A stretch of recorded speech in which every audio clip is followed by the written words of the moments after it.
भोपाल के कोलार क्षेत्र से आज मुख्यमंत्री डॉक्टर मोहन यादव ने एक साथ 3 बड़े विकास कार्यों का लोकार्पण और भूमि पूजन किया। लेकिन मंच से उन्होंने कांग्रेस, राहुल गांधी और दिग्विजय सिंह पर सीधा और तीखा हमला बोला। जहां सेना पर सवाल उठाने, नक्सलवाद पर बयानबाजी और धारा 370 जैसे मुद्दों पर उन्होंने कांग्रेस को आड़े हाथों लिया और कहा कि दिग्विजय सिंह नक्सलियों के लिए आंसू बहाते हैं। देखिए खास रिपोर्ट। पीएम मोहन यादव का बड़ा प्रहार। राहुल और दिग्विजय पर बोला तीखा हमला। मोहन बोले, सेना से सबूत मांगते हैं राहुल गांधी। दिग्विजय सिंह नक्सलियों के लिए आंसू बहाते हैं। मुख्यमंत्री डॉक्टर मोहन यादव ने आज कोलार में 155 करोड़ रुपए की लागत से सीवेज सिस्टम के भूमि पूजन के साथ ही कटारा बरई में 29 करोड़ की लागत से बने सांदीपनी स्कूल का शुभारंभ किया। इसके अलावा बंजारी में 10 करोड़ रुपए से निर्मित डॉक्टर श्यामा प्रसाद मुखर्जी स्टेडियम का लोकार्पण भी किया। इन तीनों परियोजनाओं की कुल लागत 194 करोड़ रुपए है। कार्यक्रम में मंत्री विश्वास सारंग, राव उदय प्रताप सिंह, कृष्णा गौर, विधायक रामेश्वर शर्मा, भगवान दास सबनानी, महापौर मालती राय और अन्य जनप्रतिनिधि मौजूद रहे। मुख्यमंत्री डॉक्टर मोहन यादव ने कहा, जिनके नाम पर यह स्टेडियम बना है वे अद्वितीय व्यक्ति, जनसंघ के संस्थापक, शिक्षाविद, भविष्य दृष्टा रहे। वे 31 साल में कलकत्ता विश्वविद्यालय के वाइस चांसलर बने। आजादी के बाद भारत सरकार के मंत्री तो बने, लेकिन इसी के साथ भविष्य में होने वाले संकट को भी पहचानते थे। धारा 370 जैसे कलंक को दुनिया के सामने बताया। उन्होंने नेहरू जी को भी इस बारे में बताया, चेताया भी। लेकिन नेहरू जी माने नहीं, क्योंकि अंग्रेज चले गए, कांग्रेस छोड़ गए। ये कांग्रेस की बीमारी ऐसी है। भोपाल में ये मध्य प्रदेश की राजधानी है और देश का दिल है।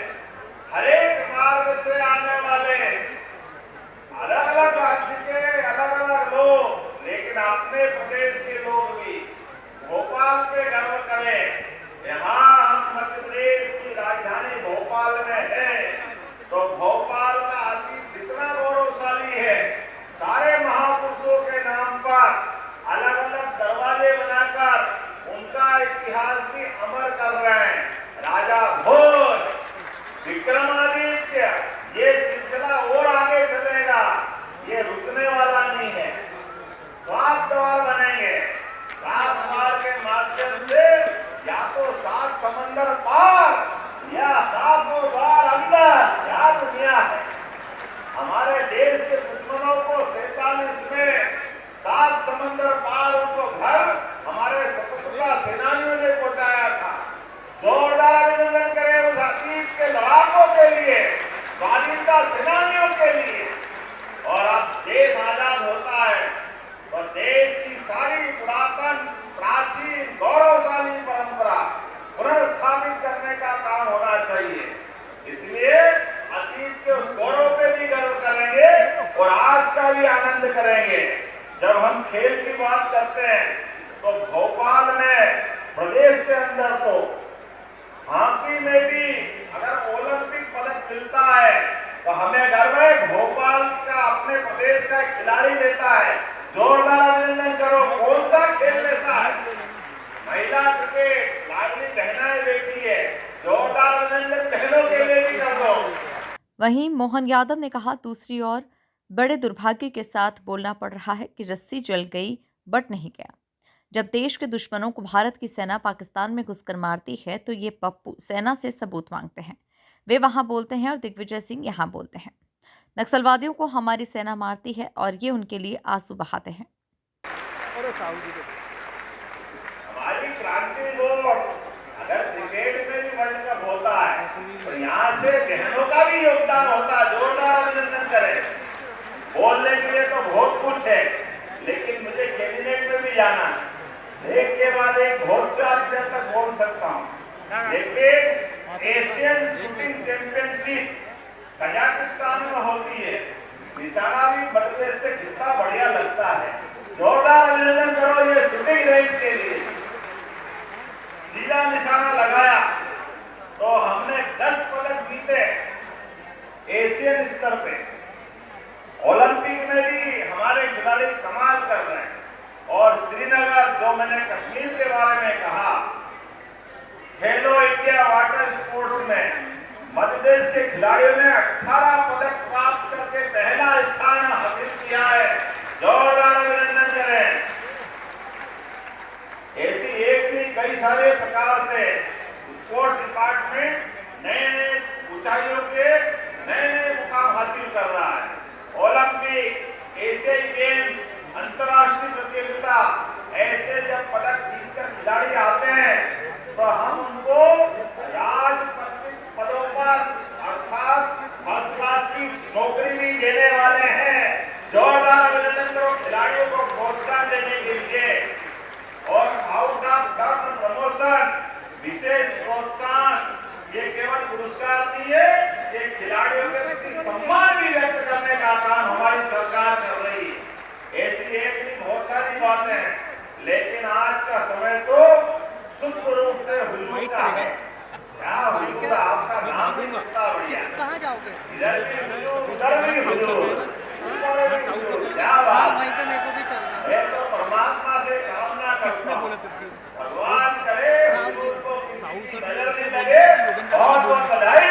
मेरे साथ बोलो भारत माता की, भारत माता की। लेकिन जो मांगा वो भूला नहीं हूँ, जितना दिया वो भी कम नहीं है। जोरदार ताली बजाओ। आपने कहा कि कटरा बड़ाई दीनदयाल स्टेडियम अभी और बनाना है।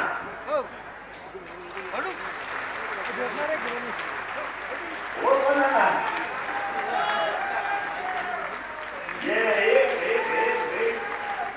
ये बेरागढ़ में खेल विभाग के स्वामित्व में है।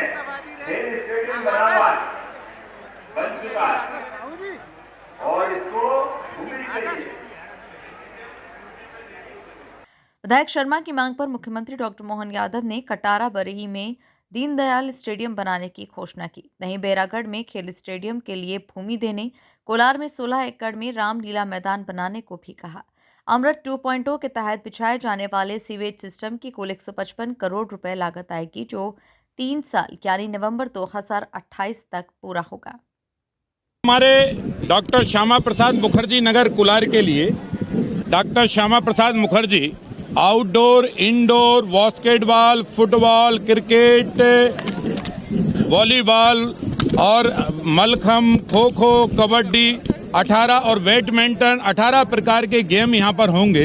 ये मध्य प्रदेश का सबसे बड़ा है और जिम भी इसमें डाला गया है, बनाया गया है। तो इसका आज उद्घाटन माननीय मुख्यमंत्री जी ने किया।